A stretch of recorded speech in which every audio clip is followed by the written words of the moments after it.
चलिए स्टार्ट करते हैं। जैसा कि आपको देख के ही लग रहा होगा यहाँ पर कि आज के क्लास में हम लोग क्या पढ़ने वाले हैं, भारत के भूगोल को पढ़ने वाले हैं। इसके अंदर में भारत का जो भूगोल है, इसके अंदर में बेसिकली भारत से संबंधित जो इंडिया का ज्योग्राफी क्या कहता है उसको हम लोग यहाँ पर पढ़ेंगे। सबसे पहले एक ओवरव्यू देख लीजिए, ये आपका मैप है, ठीक है। जो लोग पहले से पढ़ रखे हैं उनके लिए भी इजी होगा, जो नहीं पढ़े हैं, जिनको जीरो नॉलेज है, आज के क्लास करने के बाद उनको कंप्लीट जो ज्योग्राफी ऑफ इंडिया है इसके बारे में एक ओवरव्यू मिल जाएगा, कंप्लीट ओवरव्यू यहाँ से मिलने वाला है आपको, ठीक है। तो देखिए, अगर ये इंडिया का मैप देखें, इसमें क्या क्या चीज़ है जो हमारे एग्जाम पॉइंट ऑफ व्यू से पूछा जाता है। सबसे पहले अगर पूछेगा कि भारत कहाँ पर है, इसका लोकेशन कहाँ पर है, इंडिया का जो लोकेशन है ये कहाँ पर है, तो याद रखिएगा इंडिया जो है आपका एशिया महादेश में है। कहाँ पर है? एशिया कंटिनेंट में। इंडिया की अगर लंबाई की बात कर लें, ऊपर में पता है कि ऊपर में हमेशा नॉर्थ होता है, नीचे हमेशा साउथ होता है। देखो, आज की क्लास लंबी होगी, 1 घंटा से ऊपर की क्लास होगी और मैं बहुत आराम से पढ़ाऊंगा क्योंकि ये पहली क्लास है और बहुत इंपॉर्टेंट चीज़ें हैं। यहाँ से आपके एग्जामिनेशन में 1-2 प्रश्न आने के पूरे चांस बनते हैं। ऊपर में नॉर्थ, नीचे में साउथ। इधर में देखो, यहाँ पर आपका वेस्ट है और इधर जाओगे तो इसको ईस्ट बोलते हैं, ठीक है। अब इंडिया का अगर लोकेशन देखते हो आप, तो इंडिया का लोकेशन देख रहे हो स्टार्ट होता है 8 डिग्री 4 मिनट यहाँ से, ठीक है। हालांकि ये साउथ पोल कहलाता है, लेकिन इंडिया है कहाँ पर एक्चुअली अगर आप देखोगे तो ये पहले आप ग्लोब को देख लो। ये आपका ग्लोब है, ये आपका ग्लोब है। ग्लोब में जब आप जाते हो ना, तो ग्लोब में आपको एक तरफ ऊपर में मिलता है नॉर्थ पोल और नीचे मिलता है साउथ पोल, और बीच में जो लाइन होती है, इस लाइन को हम लोग बोलते हैं क्या? इस लाइन को यहाँ से हम लोग बोलते हैं इक्वेटर, 0 डिग्री इक्वेटर। मुझे लगता है हर बच्चा यहाँ पर, हर लोग जानते होंगे, सभी साथी यहाँ पर जानते होंगे कि इक्वेटर इसको बोलता है, ठीक है। अब देखो, इंडिया का जो लोकेशन है ना, वो इक्वेटर के ऊपर है। इक्वेटर के ऊपर जितनी भी चीजें होंगी वो सब नॉर्थ डायरेक्शन में कहलाएगी, और इधर इक्वेटर के नीचे जो होगी ये साउथ हेमिस्फीयर में होता है, तो इधर का लोकेशन हमेशा साउथ कहलाएगा, ठीक है।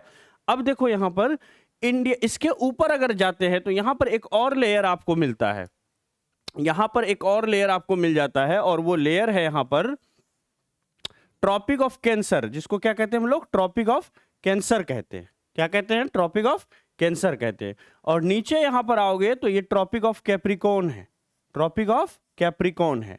ये देखो, ट्रॉपिक ऑफ कैंसर जो है, इसका अगर आप देखोगे 23.5 डिग्री नॉर्थ होता है, और ट्रॉपिक ऑफ कैप्रिकॉर्न का अगर आप देखोगे तो ये 23.5 डिग्री साउथ होता है। कई बार पूछा जाता है कि ट्रॉपिक ऑफ कैंसर यानी कर्क रेखा और मकर रेखा के बारे में पूछा जाता है, तो याद रखिएगा ये जो है ट्रॉपिक ऑफ कैंसर, इसको कर्क रेखा बोलते हैं, और ट्रॉपिक ऑफ कैप्रिकॉर्न को मकर रेखा बोलते हैं, और इक्वेटर को विषुवत रेखा बोलते हैं। इक्वेटर को क्या बोलते हैं हिंदी मीडियम वाले बच्चे?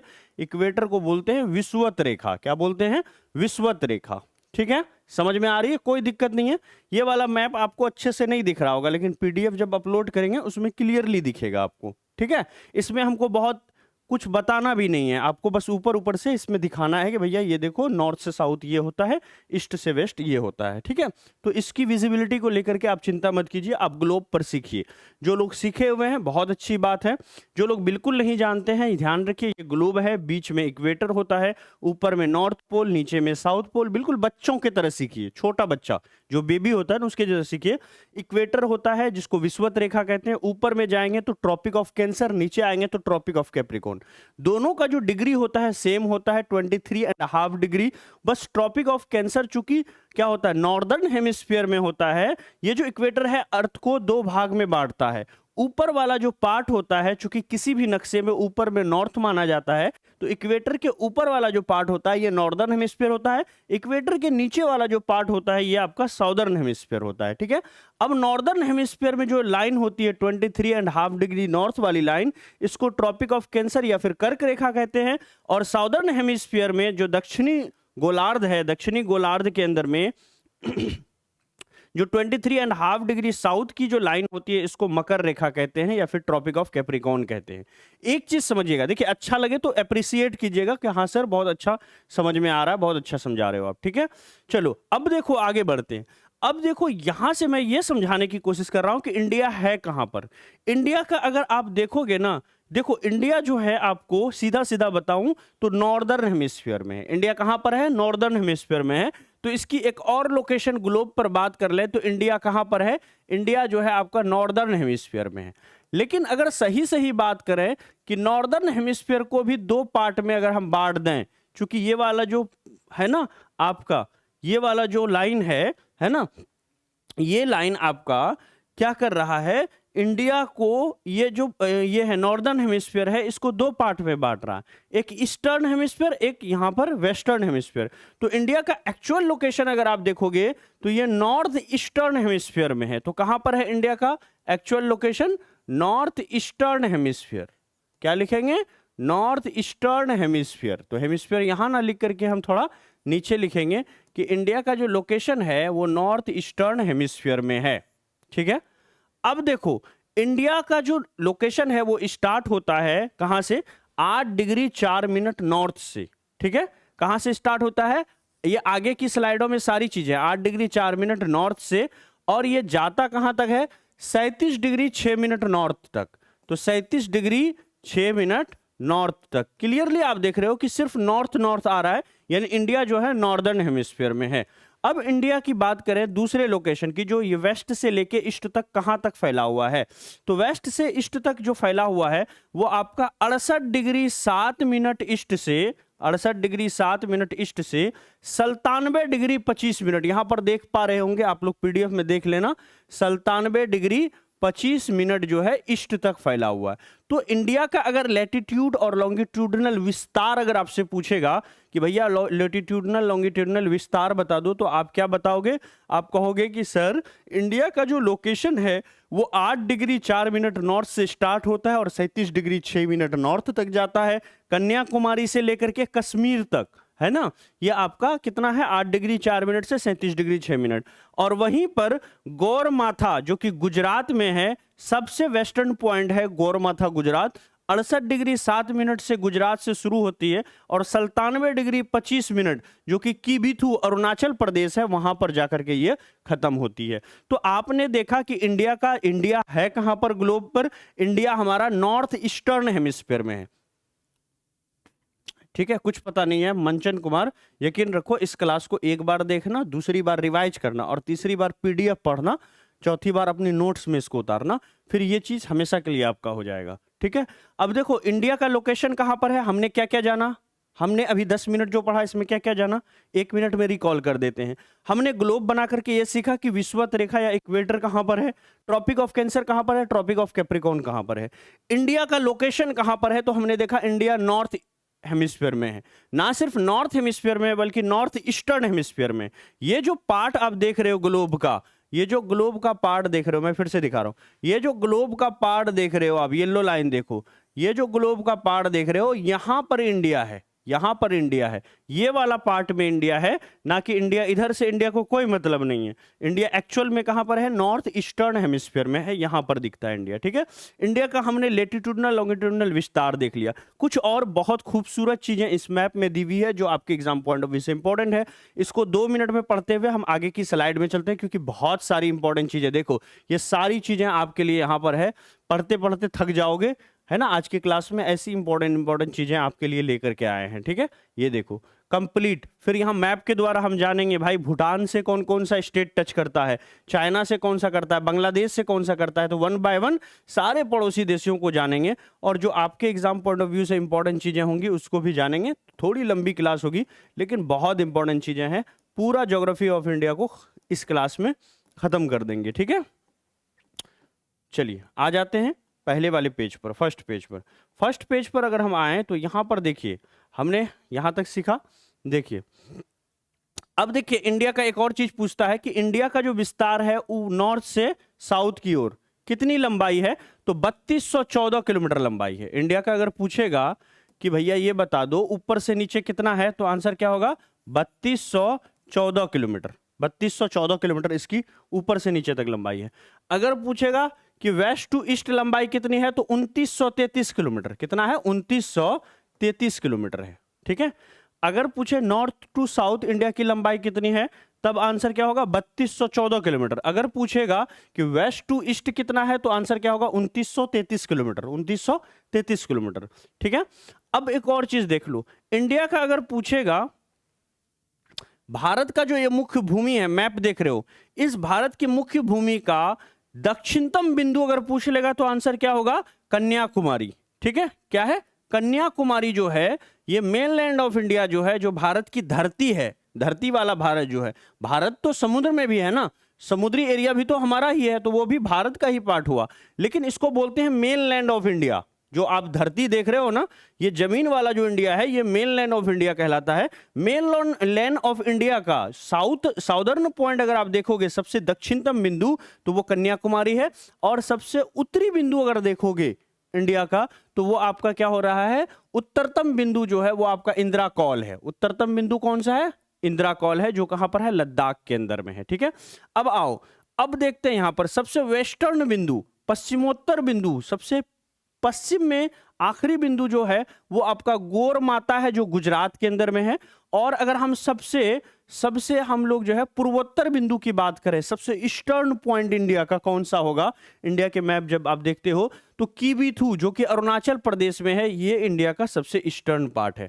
अब देखिए कुछ और चीजें हैं जो यहां पर जान लेते हैं हम लोग। देखिए इंडिया का ये मैप आपने देख लिया, इसमें देखो यहां पर इंडिया के जब इस साइड में आप आते हो, इंडिया के इस साइड में, वेस्टर्न साइड में आते हो, तो यहां पर एक सागर है जिसका नाम है अरब सागर। क्या नाम है? अरब सागर। अगर उस साइड में आप जाते हो तो यहां पर मिलती है आपको बंगाल की खाड़ी। दिख रहा है आप लोगों को? यहां पर क्या मिलेगा आपको? बॉब बोलता हूं, bay of Bengal, bay of Bengal. ठीक है, बे ऑफ बंगाल, बंगाल की खाड़ी आपको देखने को मिलेगी किधर? ईस्टर्न साइड में।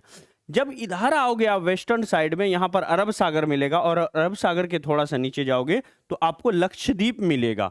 जबकि बे ऑफ बंगाल में थोड़ा सा नीचे आएंगे तो यहां पर हमको मिलता है अंडमान एंड निकोबार आइलैंड। ठीक है, तो अगर पूछेगा कि Andaman and Nicobar island India के किस समुद्र में है, क्या अरब सागर में है, क्या बंगाल की खाड़ी में है, तो कहेंगे कि अंडमान एंड निकोबार बंगाल की खाड़ी में है, बे ऑफ बंगाल में है। अगर पूछेगा कि लक्षद्वीप कहाँ है भैया, तो इंडिया के वेस्टर्न साइड में लक्षद्वीप है, और ये कहाँ पर है? अरब सागर में है।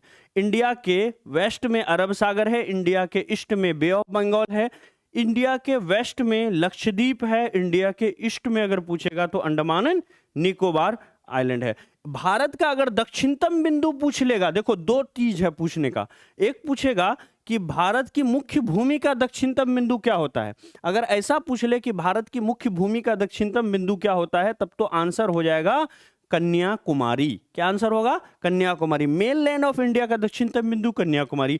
अगर पूछेगा कि भारत का दक्षिणतम बिंदु, समुद्र वमुद्र मिला के बोलो, जहां तक मैक्सिमम भारत जा रहा है, और वहां पर कोई आइलैंड भी है अगर समुद्र में, और वो जो आइलैंड है वो तो हमारा है, तो अगर ऐसा पूछ ले कि दक्षिणतम बिंदु बता दो, दक्षिणतम जमीन बता दो, चाहे वो मेनलैंड को छोड़ करके, और कहां तक नीचे हम लोग जा सकते हैं, कहां तक है हमारा, तो याद रखना इंदिरा पॉइंट ये भारत का दक्षिणतम बिंदु है, जो कहां पर है? अंडमान एंड निकोबार में है इंदिरा पॉइंट।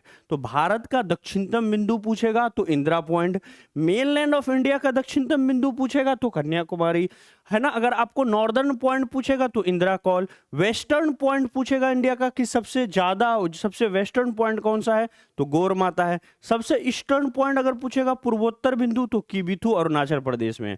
कुछ और चीज है, पड़ोसी देश को भी हम लोग यहां पर जानते हुए चलेंगे, चूंकि मैप सामने है। देखो पड़ोसी देश की अगर हम लोग यहां पर बात करें तो पड़ोसी देश में आपको क्या क्या यहां पर नजर आ जाता है। ठीक है, पर पढ़ लेते हैं, क्योंकि मैप फिर आगे हमने लगाया नहीं है, इसी में पढ़ लेते हैं। ठीक है, देखो पड़ोसी देशों में कुछ और चीज पढ़ लेते हैं। देखो अगर इस साइड आप आते हो, इंडिया के नॉर्थ वेस्टर्न साइड में आते हो, तो यहां पर आपको पाकिस्तान मिल जाता है। ठीक है, पाकिस्तान मिल जाता है, और भारत और पाकिस्तान की जो सीमा है वो 3323 किलोमीटर है। कितना है? 3323 किलोमीटर। याद रखिएगा, 3323 किलोमीटर की बॉर्डर शेयर करता है कौन? भारत और पाकिस्तान। इससे थोड़ा सा ऊपर जाओगे तो यहां पर आपको अफगानिस्तान मिल जाता है। ठीक है, नॉर्थ वेस्टर्न साइड में अफगानिस्तान मिल जाता है। अफगानिस्तान और भारत की सीमा जो है वो 106 किलोमीटर है, 106 किलोमीटर। अब आते थोड़ा सा ऊपर, ऊपर में देखिए यहां पर फिर चाइना शुरू हो जाता है, पूरा इधर से इधर यहां तक चाइना है। तो चीन की अगर बात करें, चीन की, तो यहां पर चीन है आपका नॉर्थ ईस्टर्न साइड में, ये वाला जो साइड है यहां पर चीन है। भारत और चीन की सीमा 3488 किलोमीटर है यहां पर। चीन के बाद आपको नीचे अगर आते हो तो यहां नेपाल मिल जाता है, 1715 किलोमीटर की सीमा है भारत और नेपाल के बीच। भारत और भूटान है यहां पर, जिसकी सीमा जो है 699 किलोमीटर है, ठीक है। इसके बाद इधर अगर आप आते हो तो यहां पर म्यांमार देश मिलता है, और भारत और म्यांमार आपस में 1643 किलोमीटर का बॉर्डर शेयर करता है। और बीच में जैसा कि जानते हो कि भैया क्या है, ये बांग्लादेश है, और बांग्लादेश के साथ भारत का सबसे बड़ा बॉर्डर शेयर होता है, सबसे बड़ा बॉर्डर याद रखिएगा कितना, 4096 किलोमीटर। अगर पूछेगा कि भारत के पड़ोसी देशों में से, अच्छा श्रीलंका कहां गया, श्रीलंका सबसे नीचे आया। इसके साइड में भी, श्रीलंका के नीचे भी एक और देश है मालदीव, जिसके साथ हमारा बहुत अच्छा रिलेशन है, ठीक है, मुस्लिम कंट्री है मालदीव। फिर इधर के साइड में आप नीचे की तरफ आओगे, अंडमान निकोबार के नीचे की तरफ आओगे तो फिर इधर आपको मिलेगा क्या, इंडोनेशिया वगैरह सब मिलना शुरू होगा। फिर और नीचे अगर हम यहां पर बात करें, जहां पर हमारा हाथ देख रहे हो मूव कर रहा है, यहां पर अगर मैप देखोगे तो यहां पर ऑस्ट्रेलिया आपको देखने को मिलेगा। तो ये पूरा इंडिया का ओवरव्यू था, इंडिया के पड़ोसी देश कौन कौन से हैं, कहां कहां पर हैं, ठीक है, इंडिया का लोकेशन ग्लोब पर कहां है, इंडिया का नॉर्थ साउथ, ये सब हमने यहाँ पर देखा, अलग अलग पॉइंट को भी देखा। और इसके अलावा एक चीज याद रखिएगा कि जितने भी पड़ोसी देश हैं, भारत सबसे बड़ा बॉर्डर किसके साथ शेयर करता है, बांग्लादेश के साथ शेयर करता है, क्योंकि ये खूब पूछता है, ठीक है। हाँ, झारखंड बीएड है, पढ़ लो, झारखंड बीएड में नहीं पूछता है, लेकिन ये क्लास बुशरा परवीन काफी काम की है, ठीक है। और आज की क्लास जो है ना फ्री डेमो है, और ये बाद में भी फ्री डेमो अवेलेबल रहेगी, ठीक है। तो आपके जो भी रिलेटिव्स हैं जो जानना चाहते हैं किस तरह की क्लास चलती है, आप उनको ऐप लिंक भेज करके सजेस्ट कर सकते हो कि ज्योग्राफी के अंदर जाकर के ये वाला चैप्टर देख लो, तो वो देख लेंगे। आइए, जो चीजें हमने बता दिया फिर से उसको एक बार रिकॉल कर लेते हैं। मैंने यहाँ पर बड़े शब्दों में आपके लिए लिख रखा है। इंडिया का लोकेशन कहां पर है, तो इंडिया है कहां पर, उत्तर पूर्वी गोलार्ध में है। उत्तर पूर्वी गोलार्ध कहने का मतलब क्या हो गया, नॉर्थ ईस्टर्न हेमिस्फीयर में। मैंने दिखा दिया ग्लोब में कहां पर नॉर्थ ईस्टर्न हेमिस्फीयर है। 8 डिग्री 4 मिनट से स्टार्ट होता है और 37 डिग्री 6 मिनट उत्तरी गोलार्ध में है, 68 डिग्री 7 मिनट ईस्ट से 97 डिग्री 25 मिनट ईस्ट तक है। इंडिया की बात करें तो इंडिया का लोकेशन कहां पर है, तो भारत का कुल भौगोलिक क्षेत्रफल 32,87,263 किलोमीटर स्क्वायर है। मैंने इससे पहले वाली क्लास में पूछा था शाम में आपको कि बताओ इंडिया का एरिया कितना है, तो इंडिया का क्षेत्रफल अगर कोई पूछेगा तो बताना 32,87,263 किलोमीटर स्क्वायर है। भारत स्थल मंडल का 2.4% भूभाग पर फैला हुआ है, जबकि भारत संपूर्ण विश्व की 17.5% जनसंख्या जो है निवास करती है। तो कहने का मतलब है पूरी दुनिया में अगर मान लो कि 100 स्क्वायर फीट का एरिया है, तो उसमें से 100 एरिया है तो 2.4% एरिया जो है भारत के पास है। पूरे विश्व में जितनी भूमि है, जितना भूमि है, हाँ, साउदर्न मेनलैंड ऑफ इंडिया, हाँ साउदर्न पॉइंट पूछेगा तो इंदिरा पॉइंट कहिएगा, ठीक है, नहीं समझे। देखो, अगर आपको पूछे कि मेनलैंड ऑफ इंडिया, ये भारत की जो मुख्य भूमि है, मुख्य भूमि का दक्षिणतम बिंदु पूछेगा तो कन्याकुमारी, ठीक है, कन्याकुमारी, ठीक है, जो कि तमिलनाडु के अंदर में है। अगर पूछेगा भारत का दक्षिणतम बिंदु बता दो, मेनलैंड ऑफ इंडिया को छोड़ दो, मुख्य भूमि को छोड़ दो, भारत का दक्षिणतम बिंदु बता दो, अंडमान और निकोबार इससे भी नीचे है, और वहां पर एक जगह है इंदिरा पॉइंट, जो सबसे लास्ट पॉइंट है हमारा भारत का, ठीक है। मिथिलेश कैसी बात कर रहे हो, लाइव क्लास पढ़ रहे हो और कह रहे हो 2023 की क्लास है, ठीक है। अब देखो 2023 में जो टॉपिक था वो टॉपिक 2024 में भी रहेगा ना, क्योंकि वो आपके सिलेबस का पार्ट है ना। ज्योग्राफी ऑफ इंडिया तो वहां भी पढ़ना था, यहाँ भी पढ़ना है, 2025 वालों को भी पढ़ना है, लेकिन ये फ्रेश क्लास मिल रही है ना आपको। लाइव पढ़ रहे हो और कह रहे हो कि सर ये 2023 का है, टॉपिक बदल दें क्या, 2023 में जो जिन टॉपिक्स को पढ़ाया था क्या उनको हम छोड़ दें, फिर क्या जो पढ़ाएंगे वो एग्जाम में आएगा नहीं फिर आपको, ठीक है। चलो, यहां तक समझ में आ गया, आगे बढ़ते हैं। तो इंडिया का जो स्थल मंडल अगर पूछे, इंडिया का जो स्थल मंडल का 2.4% भूभाग पर यह फैला हुआ है, और पूरे दुनिया की अगर आबादी की बात करें तो भारत में 17.5% आबादी जो है यहां पर रहती है। कुछ और भारत संबंधित चीजें देख लेते हैं। इंडिया की बात करें इन टर्म्स ऑफ अगर एरिया देखोगे तो इंडिया जो है 7th लार्जेस्ट कंट्री है। इन टर्म्स ऑफ पॉपुलेशन के आधार पर देखोगे तो इंडिया जो है सेकंड कंट्री, दूसरे नंबर पर आती है। इंडिया जो है 7th लार्जेस्ट कंट्री है, 7वां कंट्री है, और जनसंख्या की दृष्टि से दूसरा कंट्री है। देखो, इंडिया से पहले भी और कंट्री है जो 6 कंट्री बड़ी है, उसको कैसे याद रखेंगे, इसके लिए मैं एक छोटा सा ट्रिक का इस्तेमाल करता हूं जो मैं आपको बताना चाहता हूं। आप एक ट्रिक लगाना, रकुकुबा, रकुकुबा, ठीक है, ये एक ट्रिक है रकुकबा।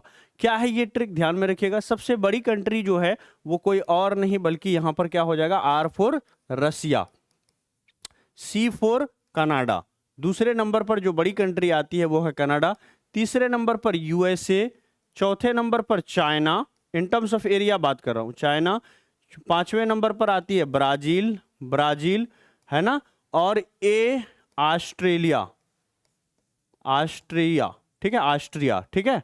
तो ऑस्ट्रेलिया, ऑस्ट्रेलिया जो कि ऑस्ट्रेलिया महादेश है, ठीक है। तो इंडिया जो है 7वें नंबर पर आता है इन टर्म्स ऑफ क्षेत्रफल, in terms of area.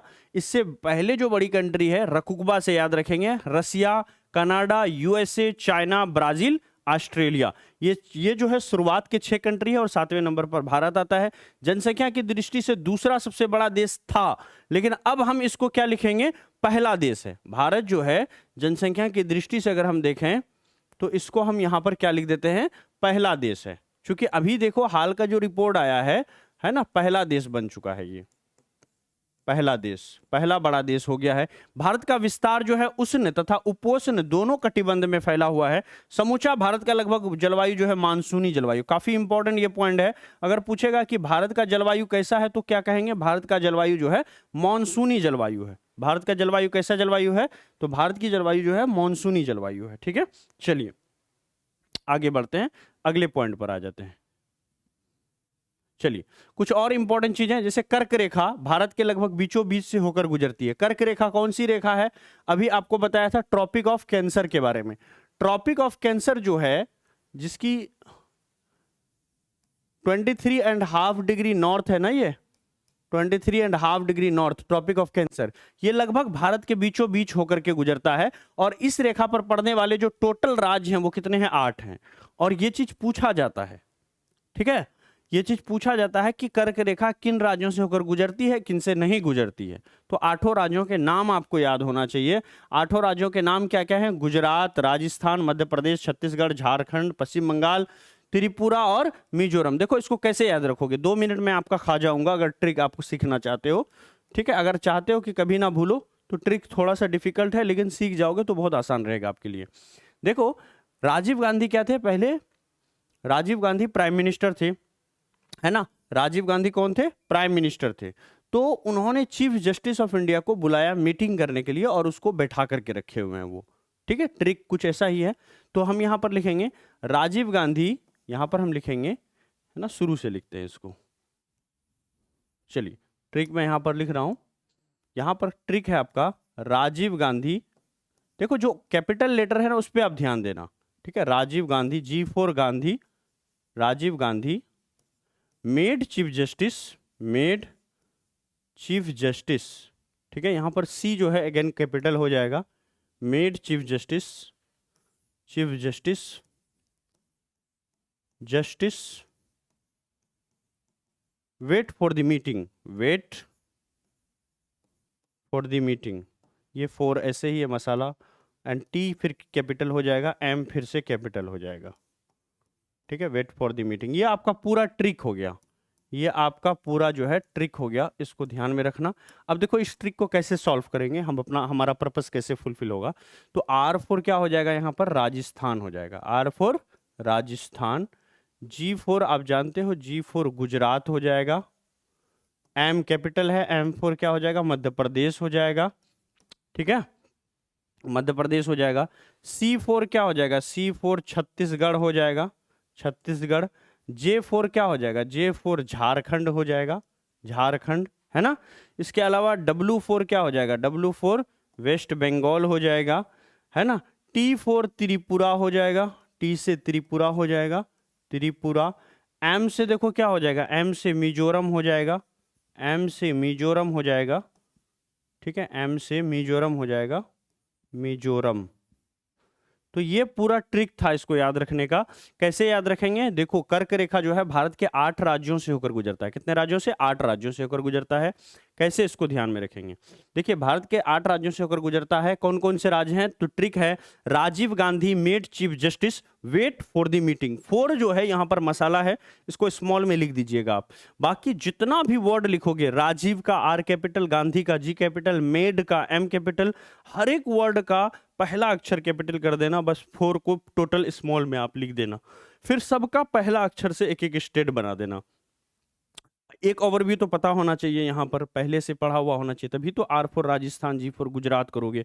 M for Maharashtra ना लिख करके आप मध्य प्रदेश लिखोगे। ये पहले से ही एक आइडिया आपके मन में होगा, ठीक है। जहां पर एक दो ही भूलोगे, ठीक है, एक दो ही भूलता है कोई भी बच्चा। अगर इसको पूरा याद करोगे ना, तो कहीं कहीं पर एक दो में डाउट होगा, वही चीज आपका मिस ना हो, इसलिए ट्रिक से 100% यहां पर याद रहेगा। R for Rajasthan, G for Gujarat, M for Madhya Pradesh, C for Chhattisgarh, J for Jharkhand, W for west Bengal, T for Tripura, M for Mizoram. तो 8 राज्यों से कर्क रेखा गुजरती है और भारत को लगभग बराबर 2 भागों में बांटती है। अब चलिए, भारत के अंदर में जो अलग अलग राज्य हैं, इसमें अगर हम देखें, सबसे पूर्वी राज्य भारत का कौन सा है? तो अरुणाचल प्रदेश सबसे पूर्वी राज्य है। वहीं पर पश्चिमी राज्य की बात करें तो गुजरात जो है पश्चिमी राज्य है। अगर उत्तर की बात करें, उत्तरी राज्य कौन सा है? भारत का सबसे उत्तरी राज्य जो है यहाँ पर आपका आ जाता है, उत्तरी राज्य के अंदर में हिमाचल प्रदेश आ जाता है। और दक्षिणी राज्य में क्या आ जाता है? तमिलनाडु आ जाता है। दक्षिणतम राज्य के अंदर में क्या आ जाता है आपका? तमिलनाडु। देखो, उत्तरी राज्य में पहले जम्मू एंड कश्मीर आता था, बोलो हाँ, आता था। लेकिन जम्मू एंड कश्मीर अब राज्य नहीं रहा, वो एक यूनियन टेरिटरी हो गया है। इसीलिए सबसे उत्तरी राज्य अगर पूछेगा तो ये झट से मत मार के आ जाना जम्मू एंड कश्मीर, आंसर क्या हो जाएगा? हिमाचल प्रदेश हो जाएगा, ठीक है, क्योंकि अब जम्मू एंड कश्मीर जो है वो स्टेट नहीं रहा। अब देखिए, वही सब पॉइंट है जो अभी थोड़ी देर पहले बताया, कि अगर पूछेगा कि सुदूरस्थ दक्षिणी बिंदु, ठीक है, सुदूरस्थ सबसे दूर का दक्षिणी बिंदु अगर भारत का पूछेगा, तो इंदिरा पॉइंट, जो कहां पर है? ग्रेट निकोबार में है, या फिर बड़ा निकोबार इसको आप कह लीजिए, वहीं पर है। और मुख्य भूमि का, मेनलैंड ऑफ इंडिया का अगर दक्षिणतम बिंदु पूछेगा, तब तो आंसर क्या होगा? कन्याकुमारी होगा। और ये कहां पर है? तमिलनाडु के अंदर में है, ठीक है। दोनों ही पॉइंट क्लियर हो गया आपको। और इसके अलावा भारत की जो लंबाई है पूरब से पश्चिम तक, ये भी थोड़ी देर पहले बताया था, 2933 किलोमीटर है। पूरब से पश्चिम तक भारत कम चौड़ा है, और नीचे से ऊपर तक इंडिया का जो मैप देखते हो, ये ज्यादा लंबा है, ठीक है।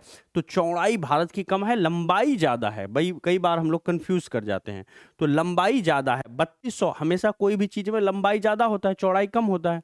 मोस्ट ऑफ द चीज में, 90% चीजों में लंबाई को क्यों बोलते हैं? चौड़ाई को लंबाई, लंबाई को चौड़ाई क्यों नहीं बोलते हैं? क्योंकि लंबाई हमेशा ज्यादा माना जाता है, और जो रेस्ट चीज बच जाती है वो चौड़ा। जैसे अगर ये डिवाइस की अगर मैं बात करूं, या ऐसे मोबाइल फोन की मैं बात कर लेता हूं, ठीक है। देखो, क्लास चल रही है यहाँ पर, ये मोबाइल फोन है, तो इसकी लंबाई को आप क्या मानोगे? जो बड़ा वाला पोर्शन है इसको लंबाई, और छोटा वाला जो है इसको चौड़ाई मानते हैं हम लोग। ये चौड़ाई हो गया, और ये क्या हो गया? लंबाई हो गया। तो उसी तरह से, है ना, इसी तरह से ये बोर्ड जैसे हो गया।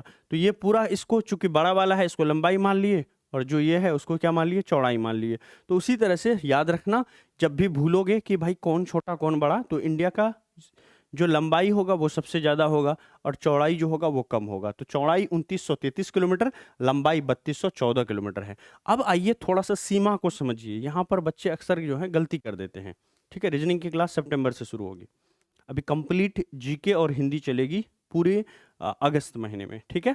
अब देखो, यहाँ पर सितंबर से आपका क्या क्या शुरू होगा? रीजनिंग मैथ शुरू हो जाएगा, रीजनिंग मैथ, और इंग्लिश की क्लास भी शुरू हो जाएगी।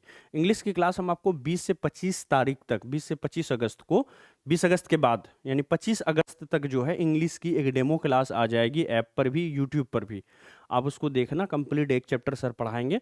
फिर पूरा स्टडी मटेरियल जो है बन के तैयार है, और 1 सितंबर से फिर से हम टाइम टेबल में चेंज करेंगे, और आपका रीजनिंग, मैथ और इंग्लिश, ये 3 सब्जेक्ट जो है स्टार्ट होगा, ठीक है।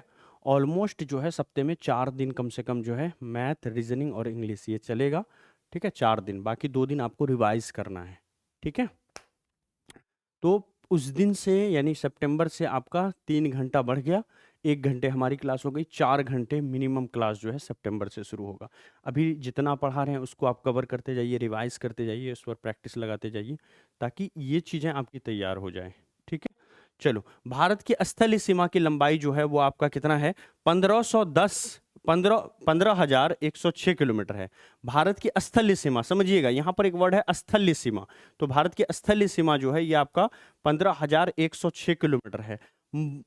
तथा मुख्य भूमि की तटीय सीमा अगर पूछ लें तो 5422 किलोमीटर है। कहने का मतलब ये है, थोड़ा सा मैप पे आ जाइए, अब तब समझ में आएगा। ये जो आप मैप देख पा रहे हैं, ये जो मैप आप देख पा रहे हैं, तो ये जो स्थलीय सीमा है ये है, और मेन लैंड ऑफ इंडिया जो है इसकी तटीय सीमा जो पूछ रहा है, यहां पर आइए, तटीय सीमा पूछ रहा है, यहां पर पूछ रहा है ना कि मुख्य भूमि की तटीय सीमा की लंबाई कितनी होगी, यानी इंडिया का वो पोर्शन, यहां पर देखिए, इंडिया का वो पोर्शन है ना, इंडिया का वो पोर्शन जो समुद्र से घिरा हुआ है, समुद्र से घिरा हुआ है, ये सब समुद्र में है ना, तो ये मेन लैंड ऑफ इंडिया का वो पार्ट है जो समुद्र में है, इसी को बोलते हैं तटीय सीमा। क्या बोलते हैं इसको? तटीय सीमा। तो याद रखिएगा, इंडिया का अगर तटीय सीमा पूछेगा, मेनलैंड ऑफ इंडिया का तटीय सीमा, मुख्य भूमि का तटीय सीमा, तो 5422 किलोमीटर है।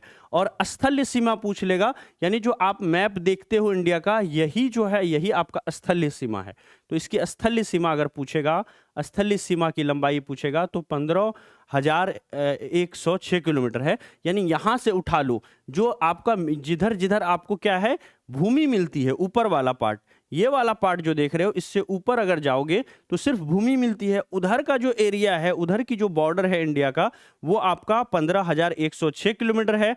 और नीचे वाला जहां से समुद्र टच करता है, ये वाला जो एरिया है वो 5422 किलोमीटर, एरिया नहीं लंबाई, ये जो बॉर्डर की लंबाई है जो कि कहाँ है, समुद्र से टच करती है, वो 5422 है। और ऊपर वाला जो है, जहां पर की साइड में क्या है आपका, कोई ना कोई देश है, कोई लैंड है, जमीन है, तो वो जो लंबाई है, स्थलीय सीमा उसको बोलते हैं, स्थलीय सीमा 15,106 है।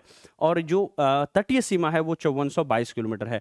द्वीपों सहित जो इंडिया का अंडमान एंड निकोबार द्वीप समूह है, इसके अलावा भी छोटे छोटे द्वीप हैं, सारे द्वीपों को लगा दें तो तटीय सीमा की लंबाई बढ़ जाती है, और ये आपका 7,516 किलोमीटर हो जाती है। तो डिफरेंस समझिएगा, कई बार एग्जामिनेशन में ये लिख के देता है कि भैया भारत की स्थलीय सीमा की लंबाई कितनी है, और आप इसको समझ जाते हो द्वीपों सहित कुल स्थलीय सीमा की लंबाई, और वहीं पर क्या करते हो आप, गलती कर देते हो।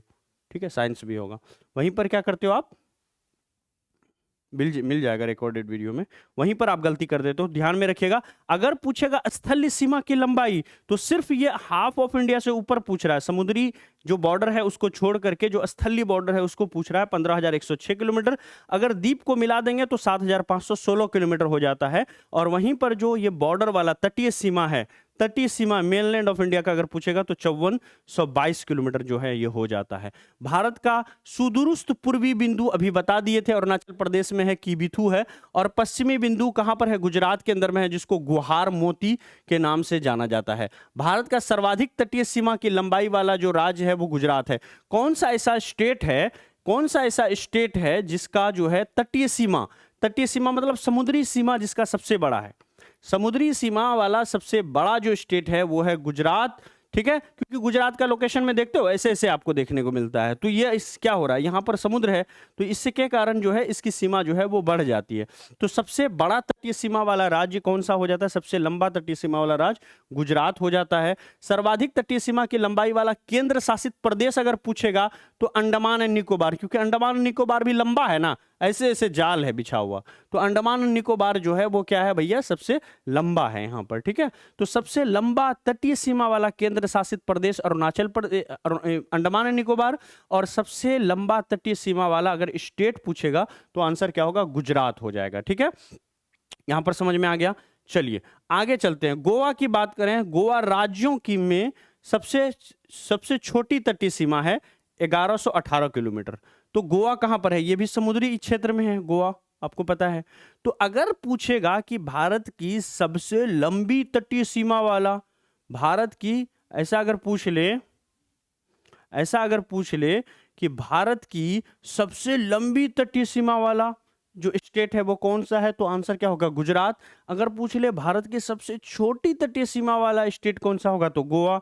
अगर पूछ ले सबसे लंबी तटीय सीमा वाला केंद्र शासित प्रदेश, तो आंसर क्या हो जाएगा, यहां पर आंसर हो जाएगा हमारा अंडमान एंड निकोबार द्वीप समूह। चलिए आगे बढ़ते हैं। भारत की सीमा समुद्री तट के 9 राज्यों से होकर गुजरती है। तो इंडिया का जो स्टेट है, टोटल जो स्टेट जो समुद्र से टच करता है, जिसका तटीय सीमा वाला स्टेट है, उसकी टोटल संख्या टोटल कितनी है? 9 है। गुजरात, महाराष्ट्र, गोवा, कर्नाटक, केरल, तमिलनाडु, ये सब जो है आपका क्या है? हाँ, टोटल 9 ऐसे राज्य हैं जिसका तटीय सीमा है। कौन कौन सा है? गुजरात, ये समुद्री सीमा लगती है। गुजरात, महाराष्ट्र, गोवा, कर्नाटक, केरल, तमिलनाडु, आंध्र प्रदेश, उड़ीसा और पश्चिम बंगाल से लगी हुई है। भारतीय मानक समय, एक दो इंडियन स्टैंडर्ड मेरिडियन जो है टाइम पूछा जाता है। 82.5 डिग्री पूर्वी देशांतर को लिया गया है, हम लोगों ने इसको लिया है।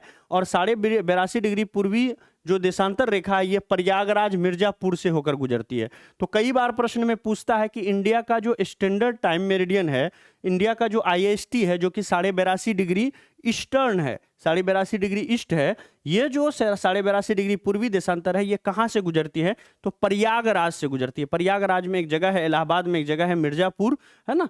पहले पता है इलाहाबाद नाम था, फिर प्रयागराज हो गया। तो प्रयागराज में एक जगह है मिर्जापुर, वहां से ये 82.5 डिग्री गुजरता है। 1 नंबर का ये पूछ लेता है आपके एग्जामिनेशन में, ठीक है। इसके अलावा भारतीय मानक समय की याम्योत्तर रेखा जो है, यही 82.5 डिग्री की बात हो रही है, ये उत्तर प्रदेश राज्य से होकर गुजरती है। कुल 5 राज्यों से होकर गुजरती है, ध्यान में रखिएगा। ये जो 82.5 डिग्री रेखा है, जैसे मान लो ये ग्लोब है, ठीक है, ये ग्लोब है। अब यहां से 82.5 डिग्री जो रेखा गुजर रही है, ठीक है, 82.5 डिग्री रेखा जो गुजर रही है, ठीक है, 82.5 डिग्री रेखा जो गुजर रही है, तो इंडिया के किस किस स्टेट से होकर गुजर रही है? यहां पर मान लो इंडिया का मैप है, तो इंडिया के किस किस स्टेट से होकर के गुजर रही है, ये बताओ। तो ये टोटल 5 राज्यों से होकर गुजरती है। कौन कौन सा राज्य है? एक तो यूपी से होकर गुजरता है, आपको पता ही है। उसके बाद यूपी के नीचे जब आता है तो मध्य प्रदेश को काटता है, फिर उसके बाद छत्तीसगढ़ को काटता है, फिर उड़ीसा को काटता है, फिर किसको काटता है? आंध्र प्रदेश को काटता है, ठीक है, ठीक है। किसको काटता है? उत्तर प्रदेश, मध्य प्रदेश, छत्तीसगढ़, उड़ीसा, आंध्र प्रदेश, 5 ही राज्य हैं, इसको याद रख लो, इसके लिए कोई ट्रिक नहीं है। अफगानिस्तान की सीमा को स्पर्श करने वाला भारतीय केंद्र शासित प्रदेश अगर पूछ लेगा तो लद्दाख है। तो अफगानिस्तान को हमारा कौन सा स्टेट टच करता है? कौन सी चीज, कौन सा स्टेट टच करता है? तो याद रखिएगा, कोई स्टेट नहीं बल्कि केंद्र शासित प्रदेश है। वो कौन सा है? जम्मू एंड कश्मीर है। जम्मू एंड कश्मीर जो है, इसका बॉर्डर जो है लगता है किसके साथ? अफगानिस्तान के साथ लगता है, ठीक है। चलिए आगे बढ़ते हैं। भारत का कुछ महत्वपूर्ण चैनल है, जैसे 9 डिग्री चैनल है, ठीक है, ये खूब पूछा जाता है एग्जामिनेशन में। आपने बचपन में जीके पढ़ा होगा तो बहुत याद किया होगा। 9 डिग्री चैनल है, ये लक्षद्वीप और मिनिकॉय के बीच में है, ठीक है। वहीं पर 8 डिग्री चैनल जो है, ये आपका मालदीव और मिनिकॉय के बीच है, ठीक है। आगे बढ़ते हैं। अब आइए, यहां पर एक और बहुत इंपॉर्टेंट कंसेप्ट है, इस कंसेप्ट को समझिए, ठीक है। कंसेप्ट को समझिए, क्या कंसेप्ट है? आप जब ज्योग्राफी पढ़ते होंगे ना, ये चीज आपको काफी परेशान करता होगा, ठीक है। क्लियरली नहीं मेंशन है किसी किताब में। अब देखिए, यहाँ पर नॉटिकल माइल को समझिए। सबसे पहले जो है नॉटिकल माइल क्या होता है, एक चीज ये देखिएगा। एक नॉटिकल माइल बराबर होता है 1.854, है ना, क्या होता है? किलोमीटर होता है। 1.8 किलोमीटर। एक नॉटिकल माइल बराबर कितना होता है? 1.854 किलोमीटर होता है, ठीक है। समझ रहे हो ना? 2 किलोमीटर से लगभग कम का एरिया होता है। 1800 मीटर के आसपास, 1850 मीटर जो है होता है एक नॉटिकल माइल। समुद्र की जो दूरी है ना, वो हम लोग नॉटिकल माइल में मापते हैं, किलोमीटर में नहीं मापते हैं, ठीक है। देखो, डेमो क्लास में आए हो, पढ़ लो, ठीक है। फी ऑलरेडी डाउन है। 4 अगस्त से जो फी है, सारे ऑफर खत्म हो रहे हैं 4 अगस्त से, ठीक है। पिछले 2 महीने से जो ऑफर चल रहे थे वो 4 अगस्त को समाप्त हो रहे हैं, यानी कल ही समाप्त हो रहा है। तो जिनको भी जो लेना है ले लेना। सारे कोर्सेज की फ़ी जो है बढ़ करके 999 699 हो जाएगी। जो 499 वाला आज मिल रहा है वो 699 में मिलेगा, और जो 699 का है वो 999 में मिलेगा। ओरिजिनल प्राइस पर आ जाएगी वो। फ़ी बढ़ने वाली है 5 अगस्त, 4 अगस्त के रात में बढ़ जाएगी, यानी 5 अगस्त सुबह आप उठोगे, चेक करोगे तो सारे कोर्स की फ़ी बढ़ चुकी होगी। तो आपके रिलेटिव में कोई भी है ना सिर्फ आप बल्कि कोई भी है तो उनको आप दिला सकते हो, ठीक है। चलिए, तो ये आपका नॉटिकल माइल है, 1.854 किलोमीटर है। प्रादेशिक समुद्री सीमा की बात करें तो प्रादेशिक समुद्री सीमा क्या होती है? ये मैप अगर आपको थोड़ा सा दिख रहा होगा तो इसको थोड़ा सा समझने का प्रयास कीजिएगा। देखिए, ये आपका स्थल है, जैसे समझिएगा समुद्री सीमा में हम लोगों का एरिया कहाँ तक है, समुद्र में कहाँ तक इंडिया का दबदबा है, इंडिया का जो अधिकार है वो कहाँ तक होगा, ये समझिएगा। ये मान लो इंडिया है या स्थल है, कोई भी देश है, स्थल है। अब इस स्थल से आगे जाओगे तो जहां तक स्थल टच करता है, जैसे देखो कहीं पर स्थल यहां खत्म हो गया, कहीं पर यहां जाके खत्म हो रहा है, तो मैक्सिमम स्थल का जो भी पार्ट है, मैक्सिमम जहां तक आ रहा है समुद्र में स्थल का वो पार्ट, उसको हम लोग 0 नॉटिकल माइल मानेंगे। कितना मानेंगे? 0 नॉटिकल माइल मानेंगे। ठीक है, जहां तक, जैसे इंडिया का आप देखते हो ना, इंडिया का ऐसा वाला बॉर्डर है, ऐसा वाला बॉर्डर है, तो कहीं तो समुद्र जो है इंडिया यहां पर खत्म हुआ है, कहीं इंडिया यहां पर जाकर के खत्म हुआ है। ठीक है, ये लोकेशन पर जाके खत्म हुआ है, ये लोकेशन पे बनो। तो मैक्सिमम जहां पर गया है, जैसे मैक्सिमम पॉइंट ये है, तो यही इंडिया का क्या होगा? 0 नॉटिकल माइल हो जाएगा। उसी तरह से कोई अगर भूभाग है, कोई स्थल है और ऐसा ऐसा है, यानी ये मान लो समुद्र है ये, और ऐसा ऐसा भूभाग है, ऐसा ऐसा है, तो ये मैक्सिमम लाइन जो होगी, जैसे ये मैक्सिमम लाइन है, ये मैक्सिमम लाइन है, तो यही हमारा 0 नॉटिकल माइल होगा। ठीक है, तो जितना समुद्र के अंदर तक घुसा होगा, मैक्सिमम वाला जो लाइन होगा वही हमारा 0 नॉटिकल माइल होगा। तो यहां पर चूंकि देख रहे हो क्या है, ये 0 नॉटिकल माइल है आपका। ठीक है, अब देखो इससे अगर आप 12 आगे जाओगे, 0 से 12, 0 से 12, 12 नॉटिकल माइल के बीच तक अगर आते हो, ये जो 0 नॉटिकल माइल है इसको आधार रेखा बोलते हैं। कौन सी रेखा बोलते हैं? Base line. क्या बोलते हैं इसको? Base line. किसी भी कंट्री का ये बेस लाइन होता है। ठीक है, बेस लाइन होता है, आधार रेखा। अब देखो ये जो 0 नॉटिकल माइल से 12 नॉटिकल माइल के बीच का जो क्षेत्र होता है, ये 0 से 12 नॉटिकल माइल क्षेत्र होता है, इसको प्रादेशिक समुद्री सीमा कहते हैं। क्या कहते हैं इसको? किसी भी कंट्री का ये उसका प्रादेशिक समुद्री सीमा हो जाती है 0 से 12 नॉटिकल माइल। इसको हम लोग क्षेत्र सागर के नाम से भी जानते हैं। ठीक है, क्षेत्र सागर। और अगर 12 से आगे जाओगे, 12 नॉटिकल माइल से 24 नॉटिकल माइल, यानी यहां से स्टार्ट करते हैं और ये 24 नॉटिकल माइल के बीच का जो पोर्शन है, इसको हम लोग कहते हैं संलग्न क्षेत्र या फिर कंटीजिनियस जोन। कंटीजियस जोन या फिर संलग्न क्षेत्र बोलते हैं। ठीक है, 12 से लेकर के 24 नॉटिकल माइल तक। अब देखो 24 से अगर आप आगे आते हो, मान लो 200 नॉटिकल माइल तक आ जाते हो। ठीक है, कहां से? सॉरी, 0 से 200 नॉटिकल माइल, यानी जहां से आपका ये एरिया था। ठीक है, ये एरिया था। अब देखो ये जो 0 नॉटिकल माइल है और इसके बीच में भी, यहां पर स्थल के बीच में भी कुछ समुद्र का सीमा आ गया, ये जल आ गया, तो ये इंडिया का अगर ऐसा कंडीशन बन रहा होगा या कोई भी कंट्री होगा, उस कंट्री का 0 नॉटिकल माइल के अंदर में जितना भी जल आया वो उसका आंतरिक जल कहलाएगा। और 0 से 12 अगर जाता है तो वो प्रादेशिक समुद्री सीमा या फिर उसको क्षेत्र सागर कहेंगे, वो इंडिया का क्षेत्र सागर हो जाएगा। और अगर 12 से 24 नॉटिकल माइल के बीच का जो पोर्शन है उसको हम लोग संलग्न क्षेत्र या फिर कॉन्टिजियस जोन कहेंगे। ठीक है, अब देखो 0 से 200 नॉटिकल माइल, यानी इंडिया का जो 0 नॉटिकल माइल था, यहां से 200 नॉटिकल माइल के बीच का एरिया में अगर जाएंगे तो इसको हम लोग कहते हैं अन्य आर्थिक क्षेत्र या फिर एक्सक्लूसिव इकोनॉमिक जोन। तो एक प्रश्न पूछा जाता है कि एक्सक्लूसिव इकोनॉमिक जोन जो है ये कहां से कहां तक है? तो 0 से 200 नॉटिकल माइल तक है। 0 से 200 नॉटिकल माइल। अगर आपको पूछे कि भारत का आंतरिक जल जो है वो कितने नॉटिकल माइल के बीच में आता है, तो मेन लैंड ऑफ इंडिया से लेकर के जहां पर भी मैक्सिमम वो हो जाएगा, मेन लैंड ऑफ इंडिया। ठीक है, और 0 नॉटिकल माइल के बीच का, जैसे मान लो कि ये जो है आपका इंडिया का 0 नॉटिकल माइल है, क्योंकि मैक्सिमम जो है सीमा यहां तक गई सपोज, और यहां पर तो खत्म हो रही है, तो ये वाला पार्ट जो होगा ये इंडिया का क्या होगा? आंतरिक जल होगा। ये वाला पार्ट जो होगा, यहां पर जितना भी जल है ये इकलौता इंडिया का हिस्सा यहां पर हक होगा। क्या होगा? ये आपका आंतरिक जल होगा।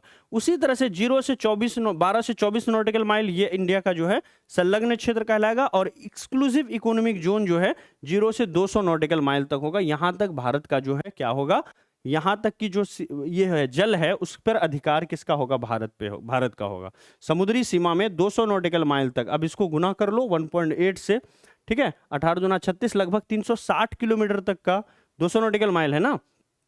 1 नॉटिकल माइल में 2 होता है, लगभग 3600 यहाँ किलोमीटर तक जो है आपका क्या हो जाएगा? आपका ये हो जाएगा। ठीक है, 3600 किलोमीटर तक जो है आपका, नहीं 200 नॉटिकल माइल है तो 360 किलोमीटर के आसपास, अप्रॉक्स 360 किलोमीटर का जो एरिया होगा समुद्री सीमा, वो भारत का एक्सक्लूसिव इकोनॉमिक जोन कहलाएगा। आगे बढ़ते हैं। ठीक है, ये चीज समझ गए आप, ये कंसेप्ट पूरी तरह से समझ में आ गया। आगे आते हैं केंद्र शासित प्रदेश और उसकी राजधानियों के बारे में पूछा जाता है, तो फटाफट इसको समझते हैं। ठीक है, देखो कई बार हम रिपीट करके बोल रहे हैं, पहली क्लास है ना, यहाँ पर थोड़ा सा आपका पकड़ बनाना होगा। एक बार आप पकड़ लोगे चीज़ों को तो फिर अगली क्लास से थोड़ा फास्ट चलेंगे, चलेगा, ठीक है। इस क्लास को ऑलरेडी मैंने बहुत बड़ा क्लास बनाया है, सारी चीज़ों को इसमें सम्मिलित करने का कोशिश किया है, ताकि एक मास्टर क्लास से आपका ज्योग्राफी का बहुत सारा चीज़ आप समझ जाओ, ठीक है। चलो केंद्र शासित प्रदेश और साथ ही साथ जो है हम लोग राजधानी को समझते हैं। सबसे पहला केंद्र शासित प्रदेश है अंडमान एंड निकोबार, और इसकी राजधानी कहाँ पर है? पोर्ट ब्लेयर में है। कहाँ पर है? पोर्ट ब्लेयर में है। दूसरे की बात करें तो चंडीगढ़ है, चंडीगढ़ की राजधानी चंडीगढ़ ही है। दादर एंड नागर हवेली, दादर एंड नागर हवेली और दमन और दीव, टोटल अगर आपको पूछेगा कितने राज्य हैं भारत के अंदर में, तो आप क्या कहोगे कि भारत में भी कुल मिलाकर के 28 राज्य है। अगर आपको पूछेगा कि केंद्र शासित प्रदेश यूटी की संख्या कितनी है, तो 8 है। कितना है? 8 है। पहले 9 था। 2 ऐसा केंद्र शासित प्रदेश था, दादर और नागर हवेली तथा दमन और दीव, इन दोनों को मिलाकर के एक कर दिया गया है। इन दोनों को मिलाकर के एक कर दिया गया है और इसकी राजधानी दमन बना दिया गया है। दिल्ली की राजधानी दिल्ली है। वहीं पर बात करें लक्षद्वीप, लक्षद्वीप की राजधानी जो है कावारती है। कई बार एग्जामिनेशन में पूछा गया कि लक्षद्वीप की राजधानी कहाँ पर है, ठीक है। इसके अलावा जो है छठा जो हमारा केंद्र शासित प्रदेश है पुडुचेरी, इसका भी पुडुचेरी ही है। जम्मू एंड कश्मीर की जो है राजधानी वो श्रीनगर है। और लद्दाख जो कि यूनियन टेरिटरीज है हमारा केंद्र शासित प्रदेश, इसका कहाँ पर है? लेह में है। तो लेह लद्दाख का नाम आपने सुना होगा। इसके अलावा भारत के पड़ोसी देशों में लगे भारतीय राज्य या केंद्र शासित प्रदेश, एक तरफ हमारा यहाँ पर पड़ोसी देश है, और इस पड़ोसी देश के साथ कौन कौन सा स्टेट का बॉर्डर शेयर होता है, मैंने एक चार्ट बना करके यहाँ पर दे रखा है। आप लोग पीडीएफ से इसको बहुत अच्छे से पढ़ लीजिएगा। जैसे पाकिस्तान की बात करें तो पंजाब, गुजरात, राजस्थान, जम्मू एंड कश्मीर तथा लद्दाख इसके साथ शेयर होता है। बांग्लादेश के साथ कौन होता है? चीन के साथ कौन होता है? भूटान, म्यांमार, नेपाल, अफगानिस्तान, है ना। और इसके अफगानिस्तान के साथ तो एक ही टच होता है, लद्दाख, ठीक है। ये सब अभी आपको मैप में हम बता देंगे, तो इसको अभी हम यहाँ नहीं बताने वाले हैं, आप इसको बाद में पढ़ लेना। चलिए अभी हम मैप के माध्यम से आपको सिखाते हैं। जैसे पाकिस्तान के साथ ये सारा स्टेट का बॉर्डर शेयर होता था, देख लेते हैं। तो यहाँ पर है आपका पाकिस्तान।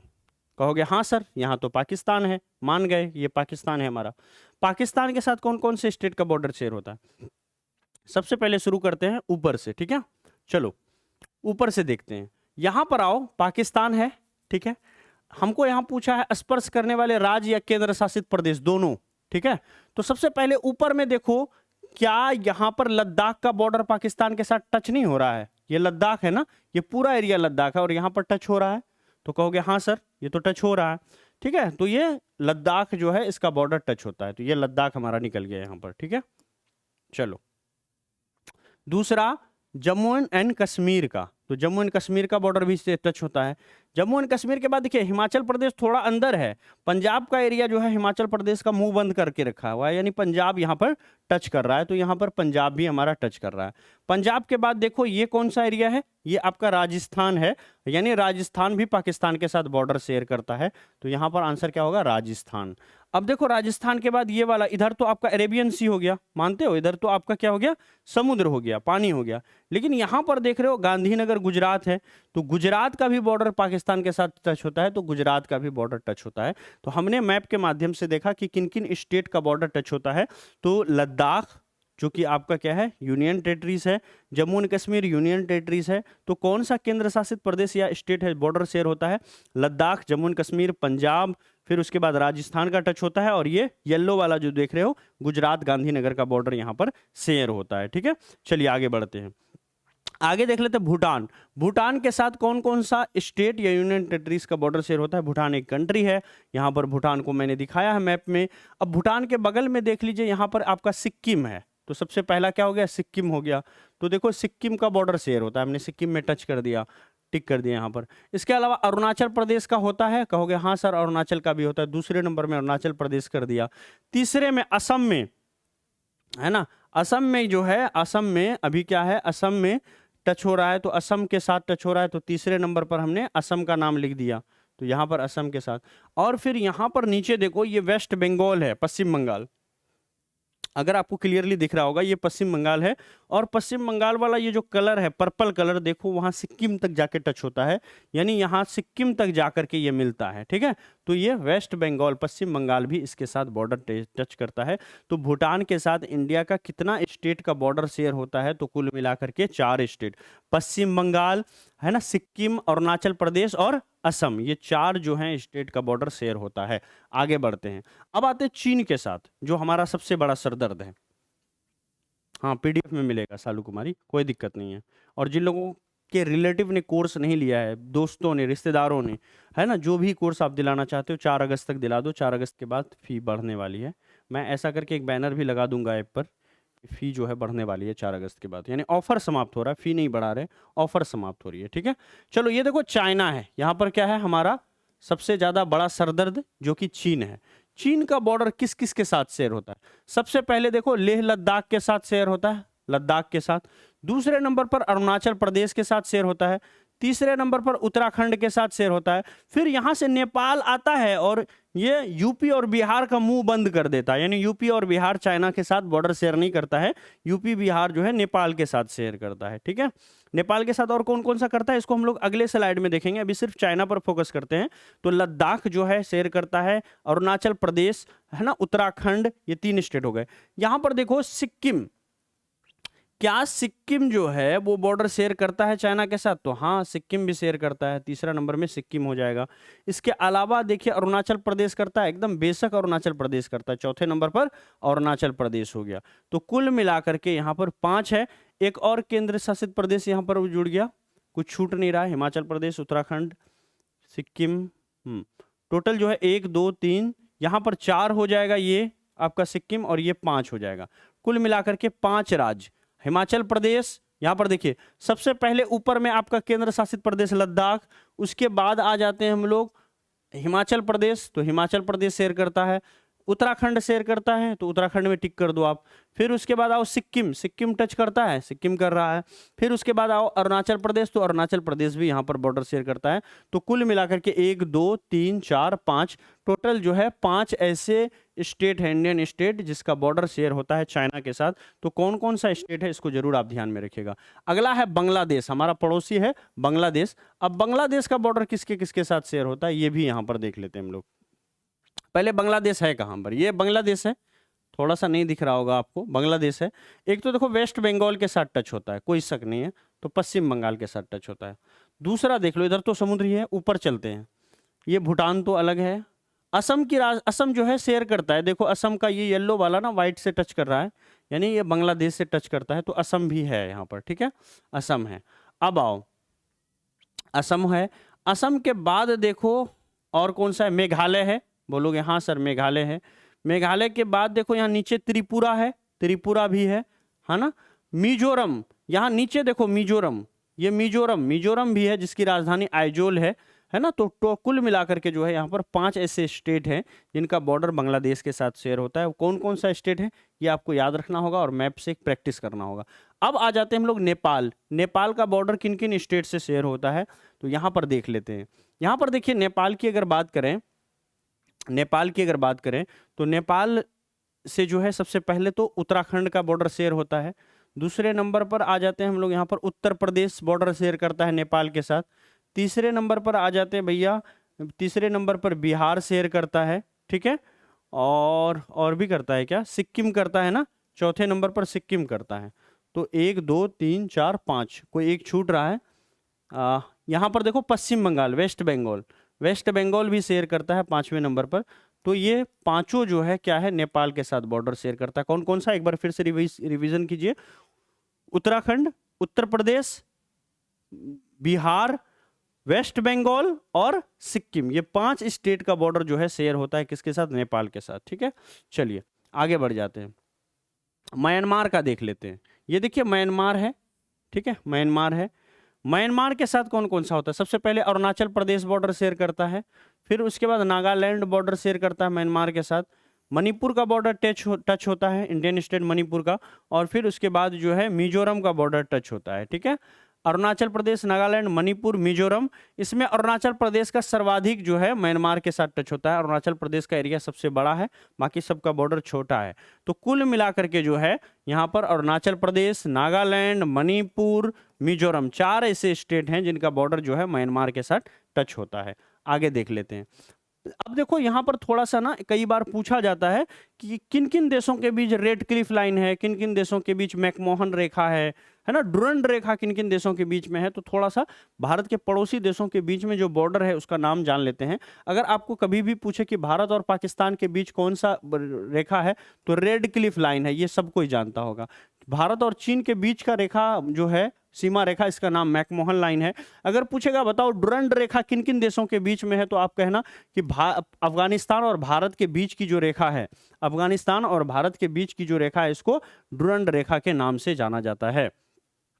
अगर पूछेगा भारत की सबसे ऊंची चोटी का नाम क्या है, तो आंसर क्या होगा, काराकोरम की सर्वोच्च चोटी, जिसको K2 या फिर गॉडविन ऑस्टिन कहा जाता है, जिसकी ऊंचाई 8,611 मीटर है, यही भारत की सबसे ऊंची चोटी है। ठीक है, अब महत्वपूर्ण चोटियों के बारे में यहां पर जान लेते हैं हम लोग।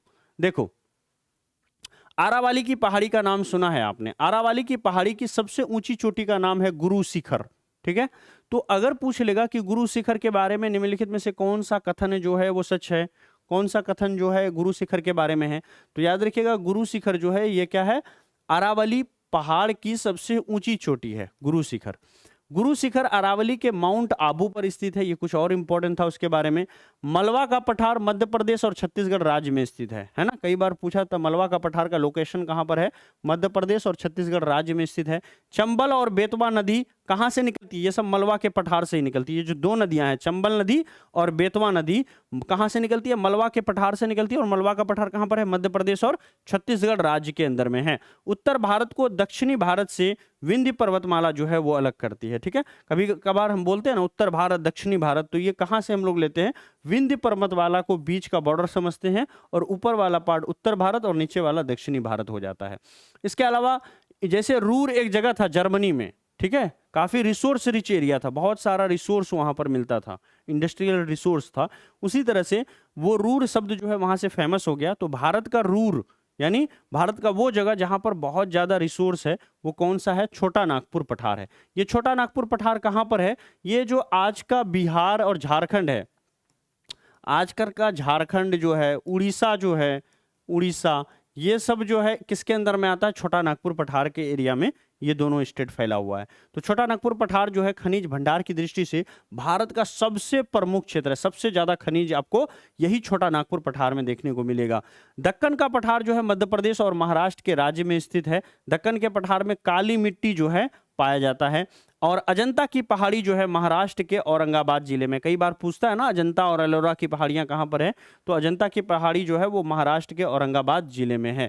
इसके अलावा धारवाड़ का पठार जो है वो कहां पर है, कर्नाटक राज्य में है। धारवाड़ के पठार के पश्चिम भाग में बाबूदान की पहाड़ियां हैं और ब्रह्मगिरी की पहाड़ियां हैं। नीलगिरी की सबसे ऊंची चोटी का नाम दोदा बेटा है, काफी इंपॉर्टेंट है ये पॉइंट, वीवीआई में आप इसको लिख लो।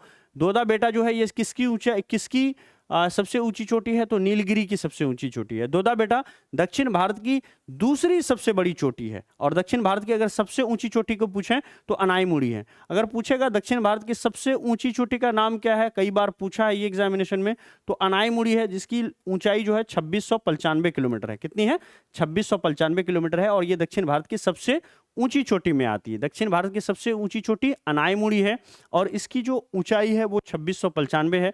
दक्षिण भारत की दूसरी सबसे बड़ी चोटी का नाम जो है वो क्या है, दोदा बेटा है ना। और दोदा बेटा है किस पहाड़ की सबसे ऊंची चोटी, तो नीलगिरी पहाड़ के बारे में आपने सुना होगा। नीलगिरी पहाड़ की सबसे ऊंची चोटी का नाम दोदा बेटा है, जिसकी ऊंचाई जो है 2637 किलोमीटर है। चलिए नेक्स्ट है हमारा अंडमान एवं निकोबार तथा लक्षद्वीप। भारत में दो द्वीप समूह है ना, ये तो बहुत कॉमन बात है। और आप जानते हो कि अंडमान और निकोबार द्वीप समूह जो है ये बे ऑफ बंगाल में है, बच्चा बच्चा जानता है। और अंडमान और निकोबार द्वीप समूह में टोटल जो द्वीपों की संख्या है वो 550 द्वीप हैं। चलिए कुल 572 द्वीप आपको देखने को मिलेंगे। कुल 572 द्वीप हैं, जिनमें लगभग में और लगभग 22 द्वीप जो है निकोबार द्वीप समूह में है। ठीक है, तो अंडमान और निकोबार में यहां पर देखिए, अंडमान और निकोबार द्वीप की बात करें तो इसमें जो है अंडमान और निकोबार द्वीप समूह में 550 द्वीप अंडमान द्वीप समूह में है। और निकोबार की बात कर लें तो वो जिनमें लगभग 22 द्वीप जो है निकोबार में है। यानी कुल मिलाकर के एक चीज समझो, यहां पर अंडमान और निकोबार में, यहां पर मैं फ्रेश करके लिख देता हूं, ठीक है, ये पॉइंट को आप कट कर दो, मैं यहां पर फ्रेश आपको बता देता हूं। देखो अंडमान एंड निकोबार द्वीप समूह में कुल जो अगर आप द्वीपों की संख्या देखोगे तो ये टोटल आपका 572 है। कितना है, 572 है। जिसमें अगर अंडमान की बात करें, अंडमान में द्वीपों की संख्या कुल कितनी है, तो अंडमान में द्वीपों की कुल संख्या जो है वो आपको देखने को मिलती है कितनी, 550, कितनी, 550, ठीक है।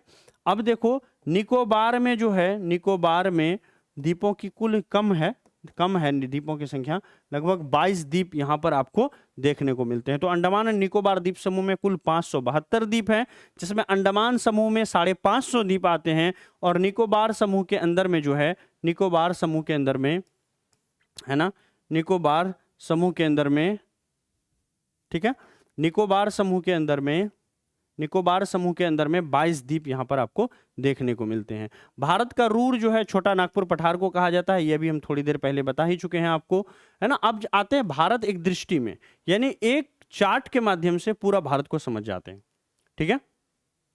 चलिए मंचन कुमार, बहुत अच्छा। चलिए अब इस क्लास के अंदर में हम लोग जानते हैं भारत एक दृष्टि में, यानी 15 मिनट के अंदर में, 10 मिनट के अंदर में भारत को पूरा समझने का कोशिश करेंगे इस क्लास के अंदर में। देखिए यहां पर ये आपका क्या है, देश है, भारत क्या है आपका, एक कंट्री है। इसका पुराना नाम आर्यवर्त था, जम्बूद्वीप था, भारतवर्ष था, इसके अलावा हिंदुस्तान था, इंडिया था, ठीक है। हिंदुस्तान और इंडिया तो अभी भी इस्तेमाल कर रहे हैं, आर्यवर्त, जम्बूद्वीप और भारतवर्ष ये पहले इस्तेमाल किया करते थे हम लोग, है ना। अगर बात करें इसकी राजधानी कहां पर है, तो आप सभी जानते हैं कि भारत की राजधानी कहां पर है, नई दिल्ली में है। इसके अलावा बात करें भारत है कहां पर, भौगोलिक स्थिति क्या है, तो उत्तरी पूर्वी गोलार्ध में जो है भारत की क्या है भौगोलिक स्थिति, ये सब आप जानते हो। भारत का जो लोकेशन है वो कहां से कहां तक है, अक्षांश विस्तार की बात करें तो इंडिया का लोकेशन अगर लंबाई देखोगे 8 डिग्री 4 मिनट से स्टार्ट होता है और 37 डिग्री 6 मिनट तक जाता है, नॉर्थ तक जाता है। और अगर हम वेस्ट टू ईस्ट की बात कर लें, कहां से कहां तक इंडिया फैला है, तो 68 डिग्री 7 मिनट ईस्ट से, जो कि गुजरात में है, 97 डिग्री 25 मिनट ईस्ट जो कि अरुणाचल प्रदेश में है, वहां तक जो है इंडिया जो है फैला हुआ है, ठीक है। वहां तक जो है इसका विस्तार आपको देखने को मिलेगा। कुछ और बातें कर लेते हैं इंडिया के बारे में। मानक समय आप जानते हो 82.5 डिग्री जो है ये आपका मानक समय है, जिसको ग्रीनविच माध्य समय से 5.5 घंटा ये आगे है, ये भी ध्यान में रखना। ये मानक समय 5 राज्यों से होकर गुजरती है, 5 राज्यों का नाम भी हमने आपको बता दिया था। और ये कहाँ से गुजरती है, ये आपका प्रयागराज से के मिर्जापुर के जगह से गुजरती है। पहले इलाहाबाद था, अब ये जगह जो है प्रयागराज हो गया है, प्रयागराज हो गया, ध्यान में रखिएगा। भौगोलिक विस्तार की बात करें तो इंडिया की लंबाई ज्यादा है और चौड़ाई कम है। चौड़ाई आपको 2933 किलोमीटर है, लंबाई 3214 किलोमीटर है। स्थलीय सीमा की बात करें, यानी हाफ ऑफ इंडिया जो है, ये जो इंडिया आप देख रहे हो, है ना, तो जहां से समुद्री सीमा नहीं टच करती है, जहां से समुद्री सीमा नहीं टच करती है, वो एरिया की बात कर लें अगर हम, वो एरिया की, तो ये वाला जो एरिया है, ऊपर का एरिया, ये स्थलीय सीमा हो जाता है, ये 15,106 किलोमीटर है। और नीचे अगर जलीय सीमा की बात कर लें, तटीय सीमा की, ये आपका 7,516 किलोमीटर है। जलवायु कैसी है, तो मानसूनी है। क्षेत्रफल की दृष्टि से देखें तो कितना है भैया, 32,87,263 किलोमीटर स्क्वायर। कुल क्षेत्रफल, अगर विश्व का कुल क्षेत्रफल देखें तो 2.4% है। क्षेत्रफल की दृष्टि से भारत जो है 7वां सबसे बड़ा देश है। जनसंख्या में पता ही है कि जनसंख्या में अब भारत दूसरे नंबर पर नहीं रहा, पहले नंबर पर आ गया है ना, पहला हो गया है भारत जनसंख्या की दृष्टि से, ठीक है। चलो वहीं पर बात करें, पुरुष जनसंख्या कितना है, महिला जनसंख्या कितना है। ग्रामीण क्षेत्र में लगभग 68% लोग जो है ग्रामीण क्षेत्र में रहते हैं, 31% लोग शहरी क्षेत्र में रहते हैं। 10 की जनसंख्या दर भारत का कितना है, 2001 से 11 के बीच में अगर देखें तो 17.5% के आसपास, यानी 17.7% जो है 10 की जनसंख्या वृद्धि दर है। लिंगानुपात भारत का कितना है, तो 943 प्रति हजार है, 943 प्रति हजार है, ठीक है, ध्यान में रखिएगा। 943 यानी कहने का मतलब है कि हर 1000 पुरुषों में से 943 महिलाएं हैं। ये क्या है, वह महिलाओं की संख्या होती है, महिला, और ये क्या है, पुरुष, ठीक है। 1000 पुरुष पे महिलाओं की संख्या भारत में कितनी है, 943 है। इसके अलावा बात करें 382 व्यक्ति जो है वो क्या है, पर वर्ग किलोमीटर है। ये जो है इंडिया की डेंसिटी हो गई। कुल साक्षरता 74% है, पुरुष साक्षरता 82%, महिला साक्षरता 65%। अनुसूचित जाति का अगर हम देख लें तो कुल जनसंख्या का 16.5% आबादी जो है ये भारत के अंदर में क्या है, अनुसूचित जाति है, यानी SC कैटेगरी है। और वहीं पर ST कैटेगरी की बात कर लें तो 8.5%, 8.6% जो है ST कैटेगरी के अंदर में है।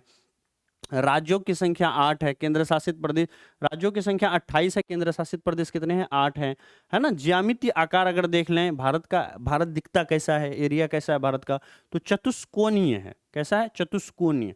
पर्वतीय क्षेत्र का विस्तार जो है वो आपको यहाँ पर 10.7% पर है। पहाड़ी क्षेत्र 18.6 है। पठारी क्षेत्र जो है 27.7 है। मैदानी क्षेत्र भारत में कुल भूभाग का मैदानी क्षेत्रफल जो है वो 43% एरिया जो है वो मैदानी है। वहीं पर बात करें कर्क रेखा जो है 8 राज्यों से होकर गुजरती है और 8 राज्यों का यहाँ पर नाम हमने दे रखा है। अंतर्राष्ट्रीय सीमा वाले जो केंद्र शासित राज्य या केंद्र शासित प्रदेश हैं जो अंतर्राष्ट्रीय बॉर्डर टच करते हैं, कुल मिलाकर के ये 18 ऐसे स्टेट या यूनियन टेरिटरीज हैं जो अंतर्राष्ट्रीय सीमा बनाते हैं दूसरे देशों के साथ। तेल शोधनशालाओं की संख्या भारत में 22 है और राष्ट्रीय राजमार्गों की संख्या 266 है। राष्ट्रीय राजमार्ग मतलब नेशनल हाईवे। बड़े बंदरगाहों की संख्या भारत के अंदर में अगर बात करें तो कुल 13 बड़े बंदरगाह हैं। वहीं पर जान लेते हैं राष्ट्रीय पशु के बारे में। तो राष्ट्रीय पशु जो भारत का है वो बाघ है। राष्ट्रीय विरासत पशु अगर पूछें तो हाथी है। राष्ट्रीय पक्षी पूछ ले तो मोर। राष्ट्रीय वृक्ष पूछ ले तो बरगद। वहीं पर अगर आपसे पूछे कि राष्ट्रीय फूल कौन सा है तो क्या कहोगे? कमल जो है वो क्या है? आपका राष्ट्रीय फूल है। राष्ट्र चिन्ह के बाद बात करेंगे तो अशोक स्तंभ जो है राष्ट्र चिन्ह है। राष्ट्रगान तो आप जानते हो कि जनगण मन जो है हमारा राष्ट्रगान है। इसके अलावा राष्ट्रगीत जो है भारत का क्या है? वंदे मातरम है। वंदे मातरम क्या है? भारत का राष्ट्रगीत है। राजभाषा अगर पूछ लेगा भारत का राजभाषा कौन सा है तो हिंदी है। राष्ट्रलिपि देवनागरी है। राष्ट्र वाक्य अगर बोलें तो सत्यमेव जयते, सत्य की ही जीत होती है। राष्ट्र ध्वज तिरंगा है, हर बच्चा जानता होगा। राष्ट्र नदी गंगा है। राष्ट्र जलीय जीवन जो है गंगेटी डॉल्फिन है ना। गांगीय डॉल्फिन, जो गंगा में रहने वाली डॉल्फिन है वही आपकी राष्ट्र जलीय जीव है। ये काफ़ी महत्वपूर्ण चीज़ है, ध्यान में रखिएगा इसको। तो ये थी आज की geography of India. I hope कि अच्छा लगा होगा। देखिए ये हमारी ऐप पर चलने वाली कुछ क्लासेस है, जैसे बिहार बीएड की जो क्लास है ये आपको 699 में मिल रही है। कितने में मिल रही है? 699 में मिल रही है। अगर आप में से जो लोग भी कोर्स लेना चाहते हैं, अभी वर्तमान में 699 में ये आपको फुल कोर्स मिल रही है और इसकी फ़ी जो है वो बढ़ने वाली है ना। यानी ये ऑफर में 999 मिल रहा है आपको, ये बढ़ करके 999 हो जाएगी 5 अगस्त से। ठीक है, तो 4 अगस्त को रात 12 बजे तक अगर आप खरीदते हो तो आपको ये 699 में आ जाता है। इसके बाद फ़ी जो है इसकी बढ़ करके 999 होने वाली है। आगे आ जाते हैं दूसरे कोर्स में बात करें। अच्छा, इस कोर्स में क्या क्या मिलेगा? संपूर्ण चीज़ें मिलेंगी भाई, कोई ऐसा चीज़ नहीं जो छूटेगा। इंग्लिश की अलग फैकल्टी होगी, हिंदी, सीडीपी है ना, जीके वगैरह की सबकी अलग अलग है। इसके अलावा बात करें रीजनिंग, मैथ, सारे अलग अलग। हम इस कोर्स के अंदर में सिर्फ आपको 4 से 5 टीचर, 4 टीचर कम से कम पढ़ा रहे होंगे। ठीक है, ठीक है, कम से कम 4 टीचर यहाँ पर आपको पढ़ा रहे होंगे। और आपका सबसे अच्छी बात यह है कि नवंबर एंड में, नवंबर खत्म होते होते आपकी संपूर्ण सिलेबस खत्म कर देंगे। अगला 5 महीना आपको रिवीजन के लिए मिलेगा, जितना रिवीजन लगा सकते हो, जितना टेस्ट लगा सकते हो। ठीक है, तो इसलिए आपका कोई अपना ना छूट जाए, इस ऑफर में आप उनको दिला दें तो उनका भी भला हो जाएगा। ये आपका बिहार डीएलएड के लिए है जिसकी फीस 699 है, 699 है और इसकी भी फी बढ़ करके 999 हो रही है। सारी ऑफर खत्म हो रहे हैं 4 अगस्त तक। ठीक है, 4 अगस्त तक सारे ऑफर खत्म हो रहे हैं। इसके अलावा ये आपका बिहार पैरामेडिकल के लिए है, इसकी फी 699 है और आपको अभी मिल कितने में रही है? 499 मिल रही है, 499 में मिल रही है। तो इसकी फी, ये जो कूपन कोड है ये समाप्त हो जाएगा। अभी आपको ये 699 ही दिख रहा होगा। बिहार पैरामेडिकल प्रवेश परीक्षा के लिए ये बैच है, सेवक बैच 2.0। पिछले साल भी हमारा सेवक बैच चला था, काफ़ी सक्सेस हुआ था, तो हमने इसको सेवक बैच 2.0 के नाम से लॉन्च किया। ये इनिशियली अभी आपको 699 में लिख रही है और ये कूपन कोड लगाते ही 499 हो रही है। ये कूपन कोड एक्सपायर हो रही है 4 अगस्त को। ठीक है, यानी इसकी फीस 699 हो जाए, जो दिख रही है वही रहेगी 699। और ये जो ऑफर लग रहा था 200 रुपये डिस्काउंट वाला, ये समाप्त हो जाएगा 4 अगस्त को। रांची बैच है, रांची बैच की जो फी है वो आपका, इसका भी 699 है, ओरिजिनल फी 699 है, अभी 499 में आ रही है, लेकिन 4 अगस्त के बाद से ये जो है 699 में आएगी। इस पे भी जो डिस्काउंट चल रहा है 200 डिस्काउंट, वो पूरी तरह से क्या होगा? समाप्त हो जाएगा। ठीक है, आई होप कि क्लास आपको अच्छा लगा होगा। आपको क्या करना है, क्लास से जुड़ना है तो ये जो ड्रीम सेवक आईएएस ऐप है इसको प्ले स्टोर से डाउनलोड कर लीजिए और हमारा यहाँ पर नंबर हम दे रहे हैं, इस नंबर पर आप हमें व्हाट्सअप कर लीजिएगा। नीचे जो नंबर स्क्रॉल कर रहा है उस पर भी आप कर सकते हैं। तो आपका कोई भी रिलेटिव है छूटे नहीं, उसके साथ ज़रूर ये नंबर शेयर कीजिए। 9065588003 ये नंबर है, इस पर ज़रूर आप संपर्क कीजिए, ठीक है। व्हाट्सअप पर जैसे ही हाय लिखिएगा आपको सारी डिटेल हमारी तरफ से चली जाएगी। और ऐप को डाउनलोड करने का सजेस्ट कीजिए जो भी आपके दोस्त हैं, जो भी छूट आप बहुत अच्छा पढ़ाते हैं। थैंक यू मंचन कुमार। क्लास की टाइमिंग 7 बजे। देखो हो क्या रहा है ना कि रूटिंग पिछले कुछ दिनों से हमारा ख़राब चल रहा था, ठीक है। क्योंकि ऑफ सीज़न था बीच में 1 महीने, तो फिर जगने और सोने का टाइम थोड़ा डिस्टर्ब हो गया था। अब थोड़ी आदत डाल रहे हैं कि सुबह-सुबह 6 बजे तक एटलीस्ट जग जाएँ ताकि 7 बजे से आपकी क्लास ले लें, ठीक है। क्योंकि आधा घंटा टाइम लगता है प्रिपेयर होने में, सारी मशीनों को ऑन करने में, लाइव जाने में समय लगता है, ठीक है। तो आने वाले समय में डेली 7 बजे ही आपकी क्लास लाइव होगी। और अगस्त तक अभी पढ़ो आप 2 सब्जेक्ट, फिर उसके बाद आपको इतनी क्लास देंगे, 4-4 घंटे की क्लास कर देंगे सितंबर से, फिर आप परेशान हो जाओगे। सितंबर, अक्टूबर, नवंबर में 4-4 घंटे क्लास दे करके आपको कोर्स को समाप्त करना है, ठीक है। इंग्लिश की प्रॉपर फैकल्टी आ रही है जो कमाल की इंग्लिश पढ़ाएंगे। 20 सालों का तजुर्बा है। सोचो 20 सालों से पढ़ा रहे हैं तो उसकी एज कितनी होगी, है ना। एज लगभग 45 से 50 साल के हैं जो टीचर आपके आ रहे हैं, और 22 सालों से वो इंग्लिश पढ़ा रहे हैं, ठीक है। ऑफलाइन क्लासेस में 22 सालों तक पढ़ा रहे हैं, ऑनलाइन कभी नहीं पढ़ाया है। ऑनलाइन में उनको ला रहे हैं, वो हमारे गुरुजी भी हैं, उनसे हमने पढ़ा भी था इंग्लिश, ठीक है। हालांकि बात हुई है 1 सितंबर से, उनको अभी फ्री नहीं है वो, 1 सितंबर से आपको वो क्लास देंगे। और उन्होंने कहा कि, हमने कहा कि सर आर्टिकल आप बता दो कितने दिनों में पढ़ाओगे, तो उन्होंने कहा आर्टिकल तो हम 15 दिन में पढ़ाएंगे। बोले सर ऐसा नहीं करना है आपको, फिर तो पूरी सिलेबस आप 2 साल में ख़त्म करोगे, ठीक है। ऑफलाइन के नहीं, जैसा आप ऑनलाइन में के हिसाब से पढ़ाओ, जो एग्ज़ाम पॉइंट ऑफ व्यू से होगा उसी को पढ़ाना। मैं, मुझे पता है आपको बहुत नॉलेज है, किताब नहीं लिखनी है आपको, ठीक है। कुछ ज़्यादा बता सकते हो आप, लेकिन एग्ज़ाम पॉइंट ऑफ व्यू से ही हम लोग चलेंगे, ठीक है। एक एक चैप्टर को 3 से 4 दिन बहुत हो गया। 3 दिन थ्योरी, 1 दिन टेस्ट, 4 दिन में एक चैप्टर ख़त्म, यानी 1 सप्ते में एक चैप्टर ख़त्म। हर सप्ते में 4 क्लासेस आपको मिलेगा।